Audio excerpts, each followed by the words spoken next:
한 종이 두 주인을 섬기지 못한다. 이 말씀은 이제 곧 뒤에서 볼 불의한 청지기 비유와 연결한 말씀입니다.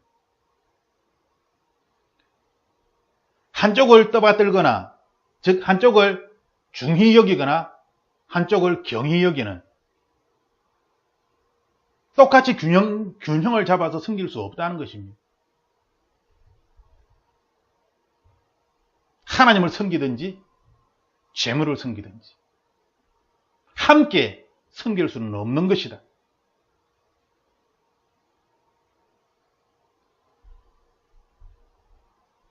하나님께서 분명히 이 말씀을 하였을 때에 14절 바리새파 사람들의 반응은 예수님을 비웃는 것이었습니다.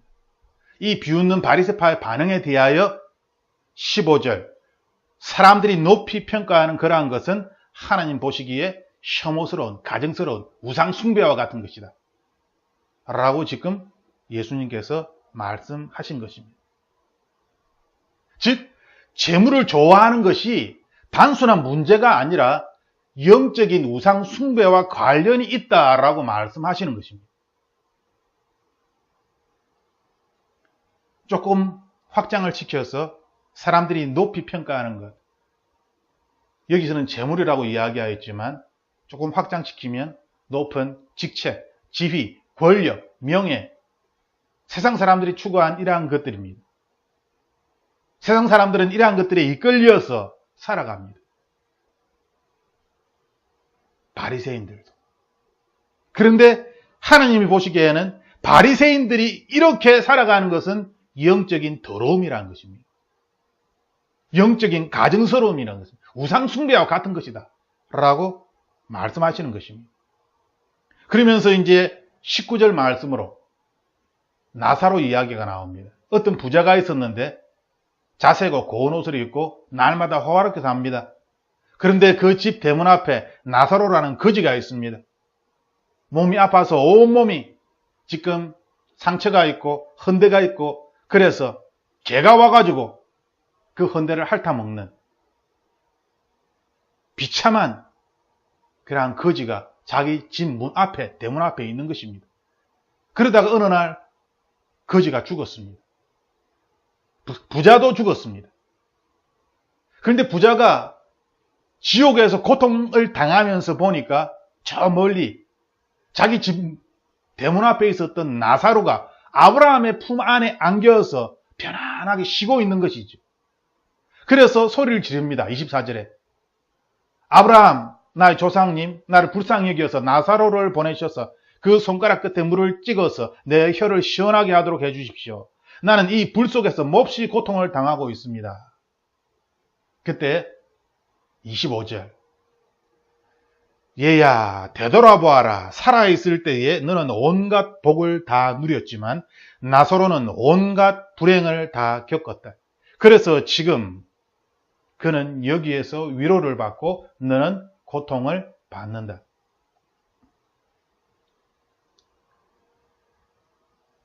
지금 이 부자와 나사로 이야기의 핵심은 무엇입니까?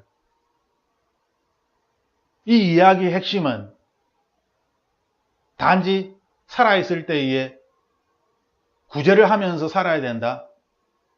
지금 구제에 대한 내용이 불의한 청지기도 나오기 때문에 구제를 하며 가난한 사람들을 도와주며 빚을 탕감해주며 그렇게 살면 하나님 나라에서 복을 받는다. 그러한 것을 이야기하는 것일까요? 조금 전에 지금 영적인 더러움, 영적인 타락이다라는 말씀을 나누었습니다. 재물을 추구하는 것은 단순히 그냥 부귀를 추구하는 그러한 것이 아니라 하나님 보시기에는 혐오스럽고 가증스러운 것이다. 그것은 우상 숭배와 같은 것이다 라는 말씀을 나누었습니다. 그렇다면 지금 그 다음에 나오는 이 부자와 나사로의 이야기도 단순히 살아있을 때 구제를 하십시오 라는 그러한 이야기일까요?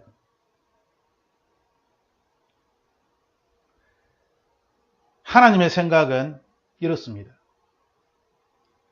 땅에서 복을 누렸으므로 하늘에서는 고통을 받는다. 25절 말씀이죠. 땅에서 불행을 겪었으므로 하늘에서는 위로를 받는다. 그러면 어떻게 해야 된다는 것입니까? 청교도 신앙처럼 우리가 청렴하게, 가난하게, 무소유의 그러한 어떤 생각으로 신앙생활을 하라는 그러한 뜻입니까? 과연 이 말씀의 의미가 무엇일까요? 누가복음 16장 1절로 맨 처음으로 돌아가 보겠습니다. 누가복음 16장 1절 맨 처음 내용입니다. 제자들에게 비유로 말씀하시는 것이죠. 어떤 부자에게 청지기가 있는데 그가 주인의 소유를 낭비한다는 말을 주인이 듣고 주인이 그를 불러 이야기를 합니다. 어찌 된 것이냐? 더 이상 청지기 직무를 계속하지 못한다. 그때 청지기가 속으로 생각을 합니다. 주인이 내 직분을 빼앗으니 이제 어떻게 먹고 사나? 땅을 파자니 힘이 없고 빌어먹자니 내가 부끄럽고. 그러다가 생각이 탁 났습니다. 이렇게 하면 내가 직분을 빼앗긴 후에도 사람들이 나를 자기 집으로 영접하리라. 지금 불의한 청지기는 세상 사람들입니다. 5절에 주인에게 빚진 자를 일일이 불러다가 먼저 온 자에게 이르되 네가 내 주인에게 얼마나 빚졌느냐? 기름 100마리입니다. 자, 여기 정서가 있다. 빨리 50이라 적어라. 너는 얼마를 빚졌느냐? 밀 100석입니다. 자, 너는 이 정서를 가지고 80이라 적어라. 주인이 이 옳지 않은 청지기가 일을 지혜 있게 하였으므로 칭찬하였으니 이 세대의 아들들이 자기 시대에 있어서는 빛의 아들들보다 더 지혜로움이니라. 지금 이 말씀의 비유의 의미가 뭡니까? 청지기가 제멋대로 주인의 재물을 빚진 자들에게 나누어 주는 그러한 내용입니다. 즉 가난한 자들에게, 빚진 자들은 가난한 자들이죠. 가난한 자들에게 재물을 나누어 주는. 그래서 주인이 보기에 참 지혜롭게 잘 하였다 라고 지금 그렇게 이야기를 한 것입니다. 그게 끝나는 것이 아니라 지금 8절에 청지기의 이 지혜로운 이 일이 이 세대의 아들들이, 즉 세상 사람들이 자기 시대에 있어서는 하나님의 아들들보다 더 지혜롭다 라고 그렇게 지금 말씀을 하는 것이죠. 빛의 아들들은 누구입니까? 유대인들입니다. 세상 아들들은 하나님을 믿지 않는 이방인들이죠. 누구에게 한 이야기입니까? 바리새파 사람들에게 한 이야기입니다.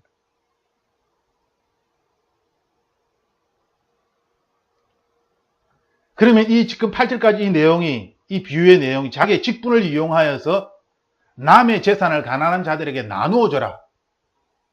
이것이 비록 불의하지만 미래를 생각해서 이건 참 지혜로운 것이다. 뇌물을 주고 자기의 미래를, 편안함을, 노후를 챙겨라. 그런 어떤 비유의 내용일까요? 아니겠지요. 왜냐하면 8절에 주인은 이 옳지 않은 청지기가 분명히 이것이 잘못되었다라고 주인이 알고 있습니다. 청지기가 한 이것은 잘못한 것입니다. 이 잘못한 것을 왜 하나님께서는, 예수님께서는 지혜롭다라고 그렇게 말씀을 하셨을까? 이것이 우리의 궁금증이죠. 예수님이 모르고 지금 이야기를 하시는 것이 아니라 이 비유를 하시면서 이 옳지 않은 청지기가 한 행위는 분명히 잘못되었다. 그런데 잘못되었음에도 불구하고 지혜롭다 라고 말씀을 하고 있는 것입니다. 즉 세상 사람들은 자신의 미래를 위해서 가난한 자들에게 구제하며 선행을 합니다. 위기의 상황이 왔을 때 이게 어떻게 할까요? 자기가 가지고 있는 직책이 빼앗길 때에, 자기가 잘못하여서 그때 가난한 자를 구제하고 선행을 베풀므로 말미암아 나중에 죄가 있다 하여서도 자기의 어떤 선행으로 말미암아 죄가 면책이 되거나 죄가 감형이 되거나 자신의 선행으로 말미암아 이익을 본다는 것입니다. 세상 사람들은 이것을 잘 알고 있다는 것이죠. 그래서 이렇게 한다는 것입니다. 그런데 빛의 아들들보다 더 지혜롭다라고 하신 이 말씀은 빛의 아들들은 하나님 나라를 위해서 그러면 무엇을 하느냐는 것입니다. 무엇을 준비하느냐는 것입니다. 이제 심판의 날이 가까워 옵니다. 하나님 나라를 위하여, 자신의 미래를 위하여 하나님 나라를 어떻게 준비하고 있는지, 자신의 노후를 어떻게 준비하는지,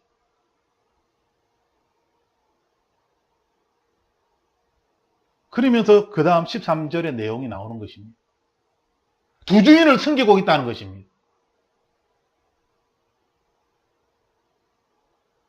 왜? 세상에 속한 재물을 좋아하니까요. 세상에 속한 사람들에게 높임을 받고 사람들에게 인정받는 것을 좋아하니까요. 하나님의 사람들이, 빛의 아들들이 하나님 나라를 위하여 미련하다는 것입니다. 아무것도 하지 않고 세상의 아들들은 이 세상 나라를 위하여 자기가 속한 이 세상에서 잘 먹고 잘 살고 자기의 노후를 준비하기 위하여 위기 상황을 넘기기 위하여 지혜롭게 구제를 하고 선행을 하고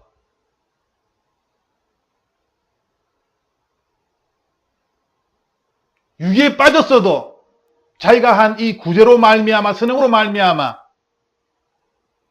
이익을 얻을 수 있다는 것입니다. 즉, 이 세상에 속한 사람들은 자기가 속한 이 세상에 충성을 하며 살아가는 것입니다. 그래서 나중에 충성이라는 단어가 등장하는 것입니다. 세상 사람들이 충성을 누구에게 바치는 것입니까? 이 세상에 바칩니다. 하나님의 사람들은 누구에게 충성을 바쳐야 합니까? 하나님 나라에, 하나님에게 충성을 바쳐야 합니다.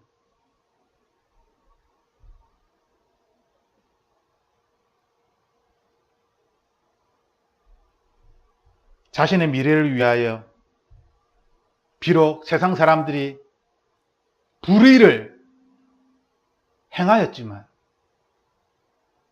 이 옳지 못한 청지기는 세상 사람들은 위기 상황에서 자기의 직책을 잃어버릴 것을 대비하여 남을 도와줍니다. 가난한 자를 돕습니다. 선행을 합니다.